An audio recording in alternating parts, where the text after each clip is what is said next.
So, I saw Smash! And how I would react? What's my summary for you that have a short attention span? It's that. Right there. This was disappointing. This was mediocre. This is emblematic of the issues plaguing either original or semi-original musicals in the current day. Now, I have seen Smash, the TV show. I haven't seen the full thing. And I can see why people hate watched it. Some of the romantic subplots, too many, very annoying.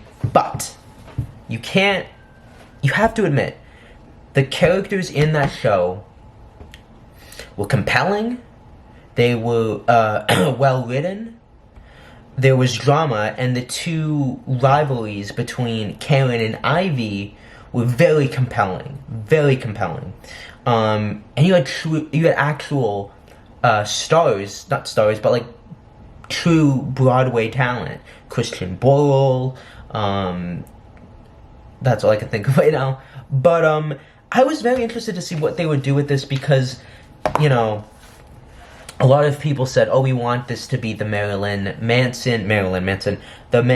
Monroe bombshell musical, and that was what it was supposed to be, and then it got completely redone as a musical based on the TV show, but it's not actually based on the TV show. I'm gonna get into heavy spoilers, because I kind of need to, so if you don't want spoilers, then sorry. But anyways, so this is not based on the TV show. It's the same concept. It's a creative team putting on the bombshell musical, but it's none of the same old original characters, save for Karen and Ivy, and they're completely different in the show.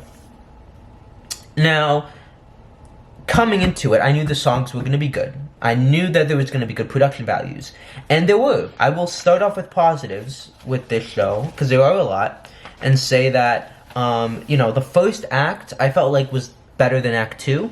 I felt like the opening number, Let Me Be Your Star, was amazing. It was a great way to start the show off. You had, flashy costumes, big sets, and it's not a super spectacle-driven production, but it is, of a moderate level. And again, the actors are doing the best they can with the material they are given. The actors are super talented. The choreography, the production design, the costumes, the sets, the orchestrations, that's all good. Like, there's no doubt about it that this is a very well put together, it's a very competently put together production. And there's some genuinely funny jokes in the show. There's some genuinely funny things about this production. And I also just, I love this cover art. It's great cover art. So Chloe is the assistant to the production of Bombshell that they're doing. And if there's one, I would have to say, truly amazing thing that this show's done, is that they got a plus-sized woman to be the Marilyn Manson.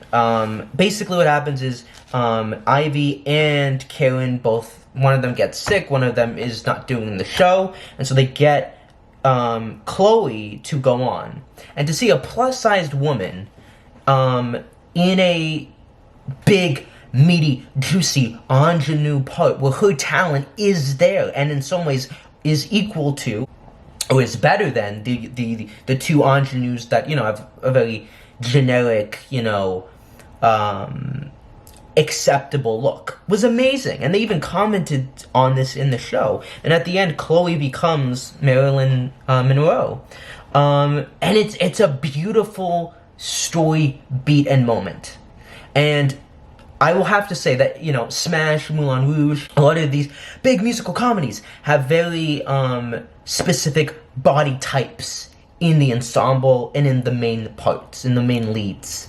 There is a specific type.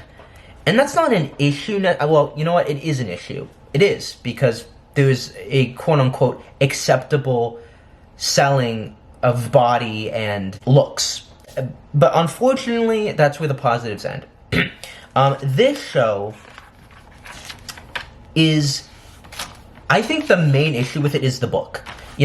you don't get to know any of these characters beyond the surface level, their personalities, their conflicts. There's no meaty, juicy drama. The rivalry between Karen and Ivy is pretty non-existent, if it is even existent.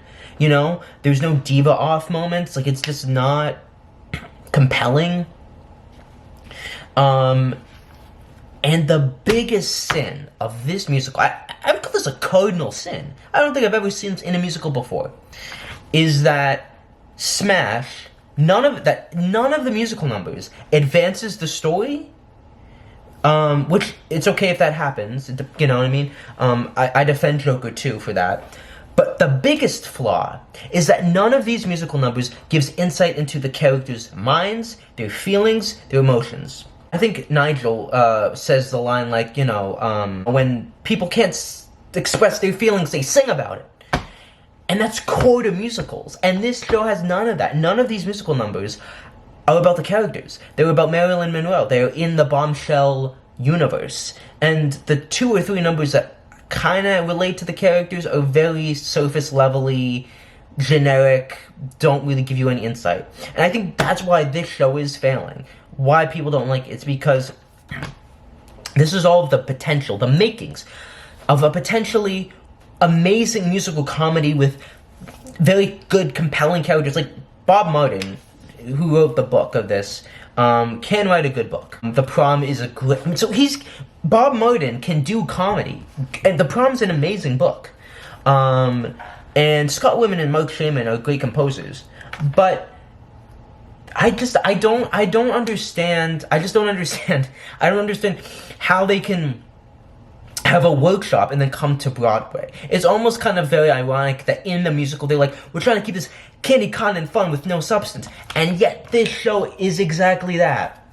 This needed an out-of-town child, because this does not work as it is. It is nowhere near its final form. This is rough draft 1.0 out of like 20.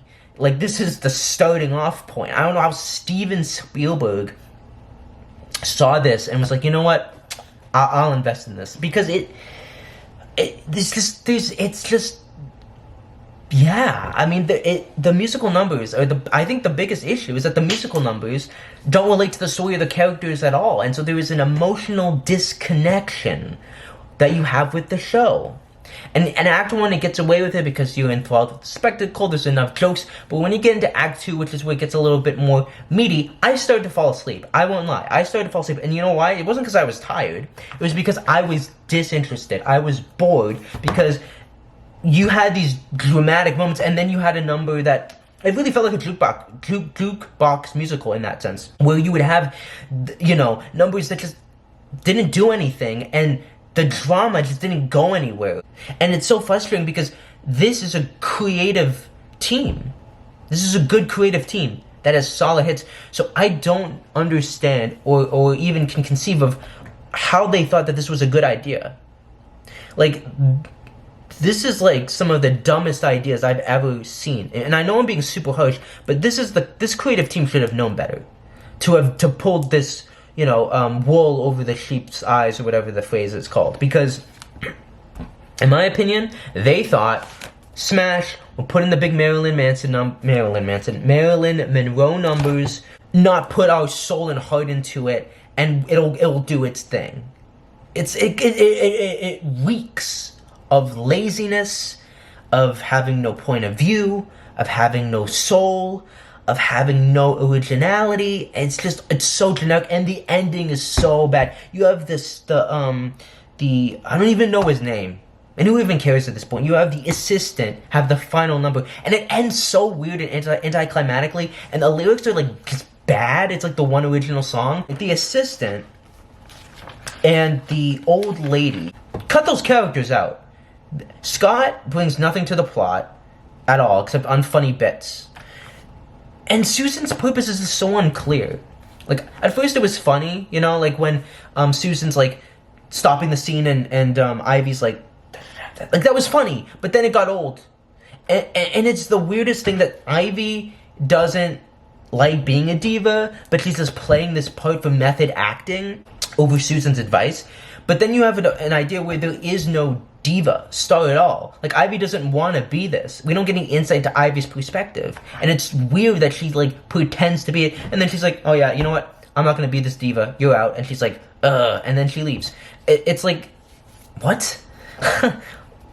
It would have been so much more compelling if Ivy just, like, naturally became this monster diva who then, you know, had to face the consequences of her actions. And in the original workshop, she was supposed to die. And I can easily see how they would have done that, because I can guarantee you Susan would have killed Ivy.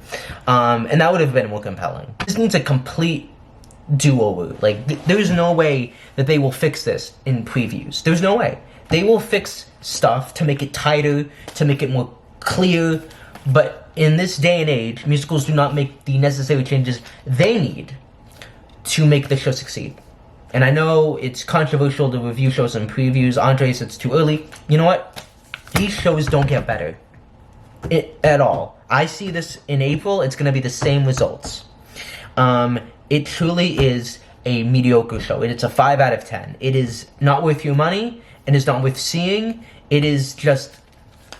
It's why people don't take chances on original musicals. Because we get generic, cliche... just guck. It's just guck. It's baffling. It's baffling. It's bad. It's bad. You know, is it bad? I was like, yeah, it's good. It's serviceable. No, it's bad. It's bad. It is bad. It is bad. It is just bad.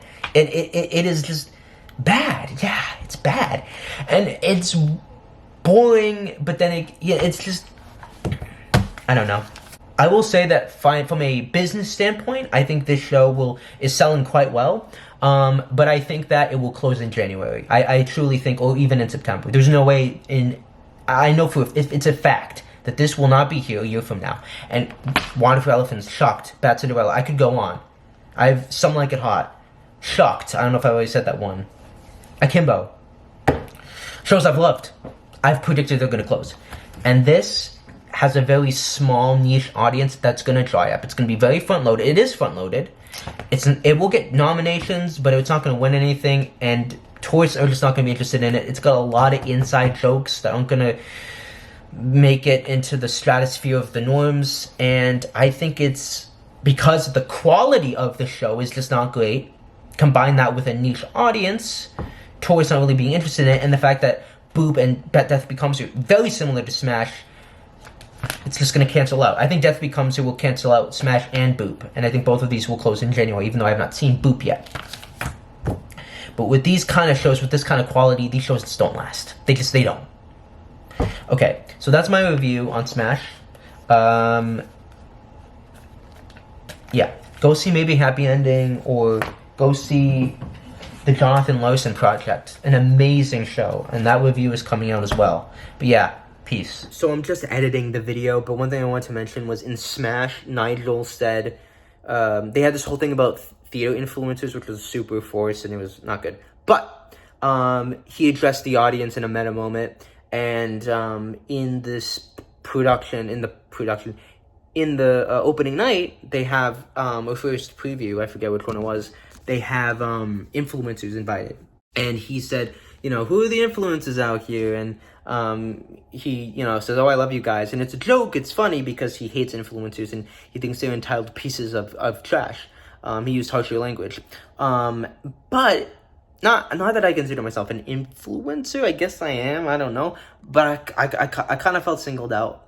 And I don't know if, you know, let's say this video does semi-well and people see it, like, I kind of feel like I'm engaging with a stereotype. So, like, I guess all I have to say is, hey, Nigel, or hey, Bob Martin, write a better book instead of calling me an entitled piece of garbage. Just a thought.